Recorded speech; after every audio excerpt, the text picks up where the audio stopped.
And we're back. You are chatting with John P. Today we are going to be talking about 5 watches that will not increase in value. Here's the thing, guys. In watches today, and especially vintage watches, everyone's speculating on what's going to go up in value, what's going to be the next, Newman Daytona, and that's great and dandy, but in fact, there are going to be some watches that are very unlikely to go up in value, and we should probably talk about it.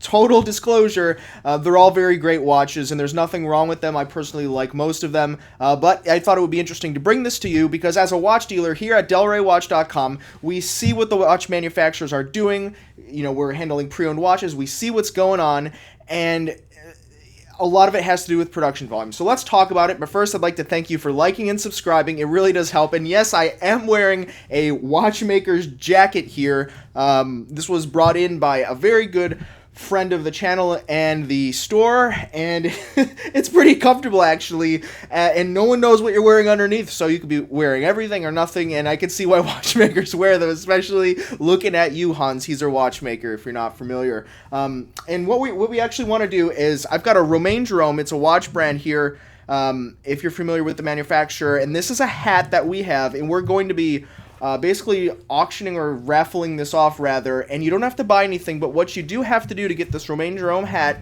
brand new, is just go to DelReyWatch.com, sign up for the newsletter, and that's about it. It also helps to follow me on Instagram, The Real John P, and also Delray Watch on Instagram, but all you need to do at the minimum is go to DelReyWatch.com and sign up for the newsletter. So let's jump right into this now, guys. Oh, by the way, wearing a Speedmaster, spoiler alert, it's on the list. The first watch in the list of 5 watches that are very unlikely to increase in value over time is the Rolex Datejust 36. Now, when we talk and we speculate and we chat about watches that are going to go up in value, we talk about the Rolex sports models, right? The subs, the Daytonas, because historically that is what has gone up in price or value.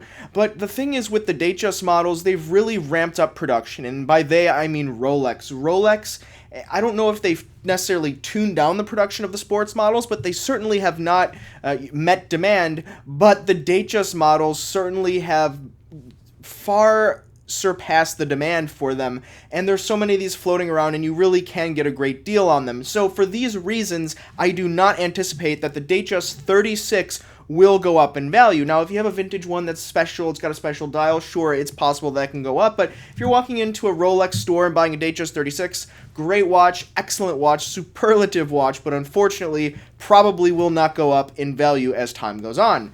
Had to break that one out for a shot. Next one, guys, the Tudor Black Bay. Now, there are many Black Bays out there, but I'm talking about kind of the standard ones, the red one, the black one, even as far as the blue one or the stainless steel bezel Black Bays. The thing with Tudor Black Bays, great watch, but Tudor is pumping these things out in the millions in terms of quantity, and a lot of value, especially in vintage watches, so when these turn vintage, comes from the demand and being able to get them in the scarcity, and with so many of these floating around and selling for much less compared to their new retail price, I don't see these going up in value. They've only gone down, and they keep coming out with so many new variations of it. Okay, we're Tudor, we're going to discontinue the bronze, but then we're going to come out with the bronze with a slightly different dial, but it's discontinued, and I think that kind of creates this false scarcity feeling initially, but then you realize they pumped out so many of these things, and before you realize it, they have a new one in front of your face for the Tudor guys to buy. I like the watches, I enjoy them, they're nice, but I don't anticipate them being the next Newman Daytona, especially anytime soon. Rolling on this one, and I'm going to get heat for this, but it is true, the Omega Seamaster Ceramic. The Omega Seamaster Ceramic in the wave and non-wave dial is an amazing watch. I'll admit it. Here's the problem, like the others. They're pumping these things out. Omega realizes that people want this watch, and they're not taking the Rolex approach with their sports watches, saying, you can't buy this, you can't buy that, you have to get on a list. Maybe if you're in the hottest city in the world, and you might have to wait a couple weeks, but they're pumping these things out in the millions. Amazing watches, especially for the money, but when there's so many of them floating around, once again, they're just not going to go up in value. Now, the Speedmaster Professional, the Omega Speedmaster Professional. I'm wearing a Speedmaster Professional. This Speedmaster Professional is from 1970, and it has not outperformed inflation. Of course, we could get more specific with this list and talk about the value or the price of the watch compared to the inflation, what the dollar was worth at the time.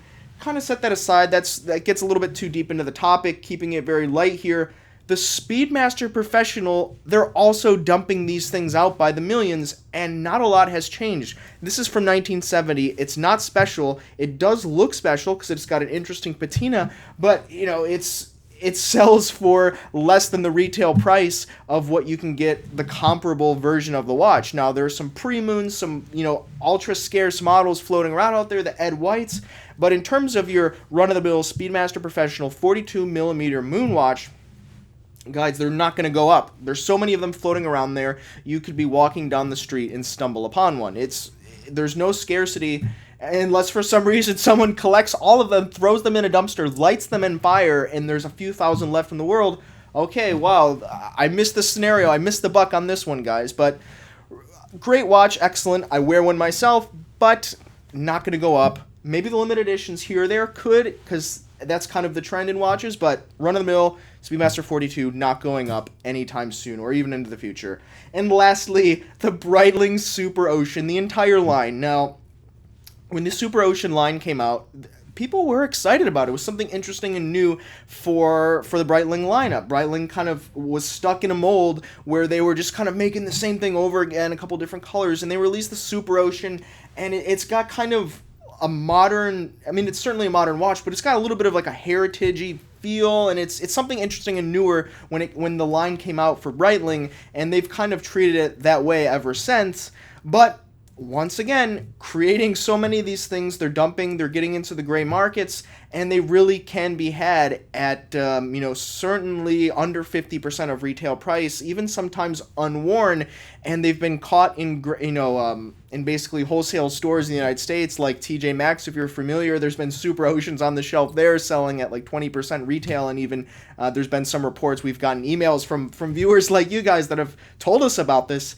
And it's really shocking to see, but it certainly does show us that they really dumped so many of these things on the market that even they don't know what to do with, where TJ Maxx, that sells discount, Nike jogging shorts, is selling, Breitling Super Oceans right alongside them. So something interesting to keep in mind. But on the flip side to this entire list, guys, these are all great value watches because they are not going to go up in price. There's really no speculation or supporting community that's saying these things are going to go up. You can get these at such great prices, even when you're getting into like a vintage Speedmaster that's something like this that I'm wearing, or even if you like the Breitling Super Ocean line, you want to jump in the pool, you want to be an active guy, you can get these things at amazing discounts, and everything on the list is an excellent watch. So I would not hesitate recommending any of these to you guys.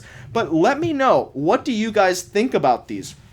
Was I wrong? Do you think I was wrong on anything on the list? I don't think so, but I'd love to hear your opinion. That's part of the YouTube model, right? And also, if I missed it, were there any things that I missed that's probably might go down in the future? Or is there anything that you think is going to skyrocket, because that's going to be one of my next videos? Let me know what you think, guys. Also, once again, DelRayWatch.com. We're absolutely crammed with watches. We don't know what to do with them, so we have a lot of things on sale. And also, please check me out, Instagram, The Real John P, where you can see a ridiculous photo of me sporting this watchmaker jacket around the office, annoying everyone. Anyway, guys, quick episode for you here. Hope you enjoyed it. Thumbs up on the video, all that stuff. Thanks for watching, guys. You've been chatting with John P. Ciao.